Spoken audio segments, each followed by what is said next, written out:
విశ్వాంబరలో అసలు ఏం జరిగిందో ఈరోజైనా చెప్తావా మురా?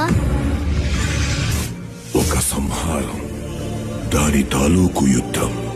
అర్థం కాలేదు.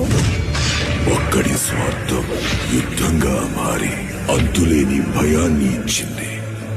అంతకు మించిన మరణ శాసనాన్ని రాసింది. కొన ఊపిరితో బ్రతికున్న ఓ సమూహం తాలూకు నమ్మకం. అలసిపోని ఆశయానికి ఊపిరి పోసేవాడు మనొస్తాడని, ఆగని యుద్ధాన్ని యుగాల పాటు పిడికిలి బిగించి చెప్పుకునేలా ముగిస్తాడని గొప్పగా ఎదురు చూసింది. ఎవరతను?